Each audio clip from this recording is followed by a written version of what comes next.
उत्तराखंड मुक्त विश्वविद्यालय के सामुदायिक रेडियो 91.2 एफएम के सभी श्रोताओं को मेरा नमस्कार। मैं डॉक्टर ज्योति जोशी गृह विज्ञान विभाग से आप सभी को हथकरघा दिवस की बहुत बहुत बधाई देती हूँ। जैसा कि हम जानते हैं कि 7 अगस्त को हथकरघा दिवस हर साल पूरे भारतवर्ष में मनाया जाता है। माननीय प्रधानमंत्री नरेंद्र मोदी ने 2015 में 7 अगस्त को राष्ट्रीय हथकरघा दिवस के रूप में घोषित किया। शुभ समारोह का उत्सव चेन्नई में मद्रास विश्वविद्यालय में शताब्दी हॉल में हुआ था, जिसका मुख्य उद्देश्य हथकरघा क्षेत्र और राष्ट्र के सामाजिक आर्थिक विकास के लिए हथकरघा के महत्व के बारे में जन जागरूकता बढ़ाने के लिए भारत में राष्ट्रीय हथकरघा दिवस मनाया गया।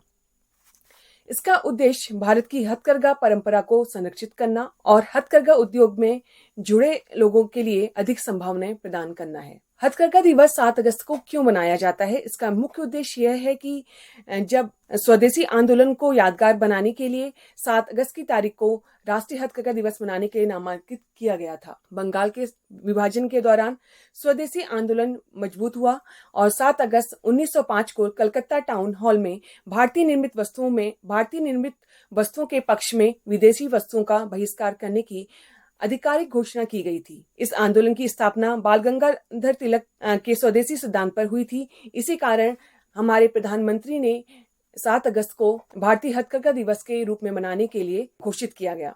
हथकरघा क्षेत्र देश की समृद्ध सांस्कृतिक विरासत का उदाहरण है। यह निवासी आबादी के लिए एक महत्वपूर्ण आय धारा है। कृषि के बाद कपड़ा और हथकरघा क्षेत्र अर्थव्यवस्था के दूसरे सबसे बड़े स्तंभ के रूप में काम करते हैं, जो भारत के लोगों के लिए रोजगार पैदा करता है। भारत में हथकरघा बुनकरों और संबद्ध कर्मचारी समुदाय में महिलाओं की हिस्सेदारी 70% है। इसके अलावा चौथी अखिल भारतीय हथकरघा जनगणना के अनुसार लगभग 31.45 लाख परिवार हथकरघा बुनाई और संबंधित गतिविधियों में शामिल हैं। जैसा कि हम सभी जानते हैं, हथकरघा द्वारा बहुत सारे उत्पाद बनाए जाते हैं, जिसमें कि हमारे हथकरघा साड़ियाँ, जिसको हम हैंडलूम साड़ीज बोलते हैं, वो सबसे ज़्यादा प्रसिद्ध हैं। आज इसी संदर्भ में, हथकरघा साड़ी के संदर्भ में, आज हम डॉक्टर पूजा भट्ट, जो गृह विज्ञान विभाग से हैं, उनसे बातचीत करेंगे। पूजा जी, मैं आपसे पूछना चाहूंगी कि हथकरघा साड़ी क्या है और उसका क्या महत्व है? नमस्कार साथियों, मैं हूं डॉक्टर पूजा भट्ट, विश्वविद्यालय के गृह विज्ञान विभाग से। जैसा कि ज्योति जी ने बताया कि आज हम यहाँ पे हथकरघा दिवस मनाने जा रहे हैं, तो इसी संदर्भ में आज हम बात करने जा रहे हैं जो भारत की कुछ प्रसिद्ध हथकरघा साड़ियां हैं उनके विषय में। तो सबसे पहले मैं आपसे पूछना चाहूंगी कि जो उत्तर प्रदेश की हमारी बनारसी साड़ी है, बनारस की, आप उसके बारे में क्या कहना चाहेंगे? देखिए, सबसे पहले मैं बताना चाहती हूँ जो हथकरघा साड़ियाँ होती हैं वो होती क्या हैं। हथकरघा साड़ियाँ जो होती हैं हमारी भारतीय पारंपरिक साड़ियाँ हैं, जिन्हें बेसिकली हाथ से बुना जाता है, इसीलिए हम इनको हथकरघा साड़ियाँ कहते हैं। ये साड़ियाँ अपनी उत्कृष्ट कारीगरी, अनोखे और जटिल डिजाइनों के लिए प्रसिद्ध मानी जाती हैं और ऐसा माना जाता है कि हर राज्य की जो साड़ी है वहाँ की संस्कृति को दिखाती है। तो इसलिए जो हथकरघा साड़ियां हैं वो हर स्टेट में पीढ़ियों दर पीढ़ी चली आ रही हैं और ये साड़ियां हर राज्य की एक विशिष्ट शैली और विशिष्ट तकनीक को अपनाती हैं। जो साड़ी, जितनी भी हथकरघा साड़ियां हैं वो अक्सर कपास, रेशम और ऊन जैसे प्राकृतिक रेशों से बनाई जाती है। जैसा कि हम बात कर रहे हैं कि बनारसी साड़ी के बारे में, तो जो बनारसी साड़ी है, ये साड़ियां अपने भव्य बनावट और बारीक सोने चांदी के जो काम होते हैं उनके लिए प्रसिद्ध है और इस काम को हम ब्रोकेट का काम भी कहते हैं। ये साड़ियां बनारस से आई हुई साड़ियां हैं। ऐसा माना जाता है कि दुल्हन के जो परिधान होते हैं उनमें इनका मुख्य स्थान है। यदि हम इसमें डिजाइनों की बात करें तो इसमें अक्सर फूल, पत्तियां, बेल, इस टाइप के जो डिजाइन हैं वो अक्सर दिखते हैं और इसके जो पल्लू है उसमें झल्लर भी अक्सर आपको देखने को मिलती है। तो ये है हमारी बनारस की प्रसिद्ध साड़ियां। अब मैं पूजा से पूछना चाहूंगी, जो कांजीपुरम साड़ी है, इसके बारे में आप क्या कहना चाहेंगे कि कांजीपुरम साड़ी कहाँ से है और इसमें कौन से धागे से बनाई जाती है? इसके बारे में आप बताएं। कांचीपुरम साड़ियां, जिन्हें हम कांजीवरम साड़ियां भी कहते हैं, ये बेसिकली तमिलनाडु की साड़ी है। ये साड़ियां अपनी मजबूती और जिनका विशिष्ट पल्लू होता है उसके लिए जानी जाती हैं और इनकी खास बात क्या होती है कि इनमें जो रंग होते हैं काफी चटक होते हैं इनके रंग। ये जो साड़ियां हैं, जो हमारा शहतूत का जो रेशम है उससे बनी हुई साड़ियां होती हैं, और इनकी जो किनारे का जो भाग होता है वो अक्सर शुद्ध सोने और चांदी के जो धागे हैं उनसे बनाया जाता है। इसमें अक्सर मंदिर, ज्योमेट्री और प्रकृति से प्रेरित डिजाइन इसमें बनाए जाते हैं। अब मैं पूछना चाहूंगी, जो चंदेरी साड़ी है हमारी मध्य प्रदेश की, इसके बारे में आप क्या कहेंगे कि ये कौन बनाता है और इसमें क्या क्या धागे का प्रयोग किया जाता है? देखिए, जो चंदेरी साड़ियां हैं वो पहले बताई गई 2 साड़ियों से थोड़ी अलग होती हैं। ये साड़ियां अपने हल्केपन और पारदर्शिता के लिए जानी जाती हैं। ये रेशम, सूती और जरी के मिश्रण से बनी साड़ियां होती हैं। इन साड़ियों का उपयोग आप गर्मियों में कर सकते हैं। इनमें बेसिकली आप फूलों का काम देखेंगे, मोर की आकृतियां देखेंगे, और जो इसकी जो विशेषता है वो जरी का काम इसकी मुख्य विशेषता है। इसीलिए इसके हल्केपन की वजह से लोग इन्हें पहनना पसंद करते हैं। जैसा कि अभी पूजा जी ने बताया, चंदेरी साड़ी का प्रयोग हम गर्मियों में कर सकते हैं। वैसे ही अब मैं पूछना चाहूंगी कि जो टसर साड़ी है उसका प्रयोग हम कैसे कर सकते हैं और किससे बनी होती है और कब कर सकते हैं? देखिए, जो टसर साड़ियां हैं ये मुख्यतः झारखंड और जो बिहार राज्यों में जो रेशम होता है, जंगली रेशम, उससे बनाई जाती हैं साड़ियां। और इस प्रकार की साड़ियों से जो रेशम से जो कपड़े बनते हैं उन्हें हम नॉन वायलेंट भी कहते हैं, क्योंकि इसमें बेसिकली जो सिल्क का जो कीड़ा होता है उसे मारा नहीं जाता है, और इसे टसर साड़ियां कहते हैं हम। इनमें एक प्राकृतिक सुनहरी चमक होती है, और अक्सर इसमें जो रूपांकन पाए जाते हैं वो प्राकृतिक रूपांकन होते हैं, और जो कितने ट्राइबल डिजाइन होते हैं वो उनका भी इनमें प्रयोग किया जाता है।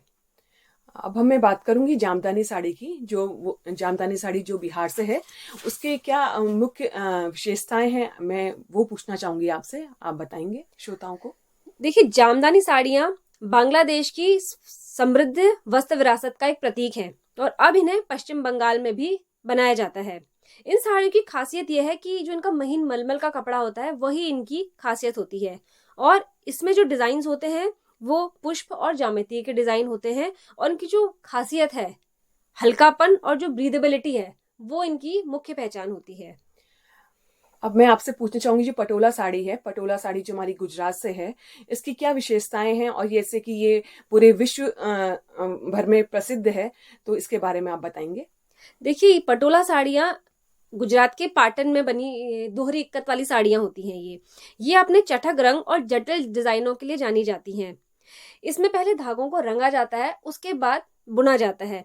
इसलिए इस प्रकार से जो डिजाइन बनता है बहुत ही अनूठा होता है, परंतु इस प्रकार की साड़ियां बनने में काफी समय और बहुत मेहनत लगती है। और ऐसा माना जाता है कि जो ये साड़ियां हैं ये विलासिता का प्रतीक है, और पहले जमाने में केवल कुलीन और जो राजघराने के लोग होते थे वही इनको पहन पाते थे। अब मैं बात करना चाहूंगी कि जो संबलपुरी साड़ी है उसके बारे में आप कुछ बताना चाहेंगे? संबलपुरी साड़ियां ओडिशा के संबलपुर क्षेत्र से आती हैं। ये साड़ियां अपने पारंपरिक रूपांकन जैसे शंख, चक्र, फूल आदि के लिए जानी जाती हैं। इसमें भी टाइन डाई टेक्निक का प्रयोग होता है, और इसीलिए इसे बंद करा भी कहते हैं। पहले इसमें धागों की टाइंग और डाइंग की जाती है, उसके बाद इसमें साड़ियों को हथकरघे द्वारा बुना जाता है, और जिसका जो रंग होता है काफी जीवंत रंग इसमें प्रयोग किए जाते हैं, और जो कपड़ा यूज होता है बहुत ही टिकाऊ होता है। पोचमपल्ली साड़ी जो कि हमारे देश में और विश्व भर में प्रसिद्ध है, आपसे मैं इसके बारे में पूछना चाहूंगी कि इसमें कौन सा तंतु यूज किया जाता है साड़ी को बनाने के लिए, और इसमें किस टाइप के मोटिव का प्रयोग किया जाता है? पोचमपल्ली जो साड़ियां हैं तेलंगाना के भूदान पोचमपल्ली क्षेत्र से आती हैं। ये साड़ियां अपनी ज्योमेट्रिक पैटर्न और जीवंत रंगों के लिए जानी जाती हैं, और इन्हें भी इक्कत की रंगाई की टेक्निक से बनाया जाता है। इनकी खासियत यह है कि इनमें रेशम और कपास दोनों का प्रयोग किया जाता है, और क्योंकि इक्कत बुनाई होती है तो इसलिए जो डिजाइन बनते हैं वो बहुत जटिल होते हैं, आकर्षक होते हैं, और जो बेसिकली डिजाइनों का जो रूप होता है वो ज्यामितीय इसमें अधिकतर आपको देखने को मिलता है। अब मैं पूछना चाहूंगी पैठनी साड़ी के बारे में। पैठनी साड़ी जो कि हमारे अधिकतर लोगों द्वारा प्रयोग की जाती है, इस साड़ी की क्या विशेषता है? जैसे कि हम जानते हैं कि पैठनी साड़ी जो हमारी महाराष्ट्र से है, मैं उसके बारे में आपसे पूछना चाहूंगी। जो महाराष्ट्र की जो विरासत का प्रतीक है वो है पैठनी साड़ियां, और इसका जो नाम है वो महाराष्ट्र की पैठन शहर के नाम पे रखा गया है। इसमें चटक रंगों का इस्तेमाल होता है, और जो डिजाइन होता है खासकर मोर की आकृति, इसमें ऐसा डिजाइन है जो अक्सर हर साड़ी में आपको देखने को मिलेगा। इसकी साड़ियों में पल्लू पर सोने का काम होता है, और रेशमी धागों से इस पे काम किया जाता है। और इसके बॉर्डर पे और पल्लू में आपको जरी का काम देखने को भी मिलता है। इसमें जो डिजाइन्स होते हैं, जैसे मैंने आपको बताया कि मोर का डिजाइन होता है, कमल का और बेल बूटे अक्सर इसमें बनाए जाते हैं। मैं पूजा जी से भागलपुरी साड़ी के बारे में पूछना चाहूंगी कि ये साड़ी कहाँ बनाई जाती है और उसकी क्या विशेषताएं हैं। देखिए, जो भागलपुरी साड़ियां हैं इन्हें हम टसर सिल्क साड़ियां भी कहते हैं। ये बिहार के भागलपुर क्षेत्र से आती हैं और ये साड़ियां अपनी अनूठी बनावट और प्राकृतिक एहसास के लिए जानी जाती हैं। और इस पे जो अक्सर जो डिजाइन होते हैं वो जो वहाँ की जो बेसिक संस्कृति है उससे लिए गए डिजाइन इसमें होते हैं और हाथ से इसमें जो डिजाइन होते हैं उनको उभारा जाता है। ये साड़ियाँ हल्की होती हैं, इसलिए ये आरामदायक होती हैं। अब मैं आखिरी में यह कहना चाहूंगी कि जैसे कि अभी हमने हथकरघा दिवस की क्या विशेषताएं हैं और हम इसको क्यों मनाते हैं इसके बारे में बातचीत करी, और जो हमारे हथकरघा उत्पाद हैं हमारे भारतवर्ष के, सबसे पहले जो फेमस कहना चाहिए साड़ीज़ हैं उनके बारे में हमने बातचीत करी। हमने कुछ फेमस साड़ीज़ की बात करी जो कि हथकरघा में बनाई जाती हैं और भारत की महिलाओं, इवन जो भारत से बाहर की महिलाएं हैं उसको पहनना पसंद करती हैं, उनके बारे में हमने बातचीत करी। इन सभी के साथ मैं पूजा जी से कहूंगी कि वो 2 लाइन हथकरघा साड़ी के बारे में कहें आखिरी में, और इसी के साथ मैं उनको हैंड ओवर करती हूँ। देखिए, अंत में मैं आपसे यही कहना चाहूंगी कि हथकरघा साड़ियां सिर्फ वस्त्र नहीं है, ये कला के एक ऐसे नमूने हैं जो भारत की समृद्ध सांस्कृतिक विरासत का प्रतीक है। ये हमारे कारीगरों के हुनर का प्रतिनिधित्व करते हैं और इस तरह की हथकरघा साड़ी अपना एक अनूठा आकर्षण और महत्व होता है जो हर किसी के परिधानों का एक अनमोल हिस्सा बनता है। चाहे आप किसी शादी में जाएं, किसी उत्सव में जाएं, औपचारिक समारोह में जाएं, हर अवसर के लिए हथकरघा साड़ी, हर प्रकार की साड़ियां उपलब्ध रहती हैं। इसी के साथ मैं आपको हथकरघा दिवस की ढेर सारी बधाइयां देती हूँ। धन्यवाद।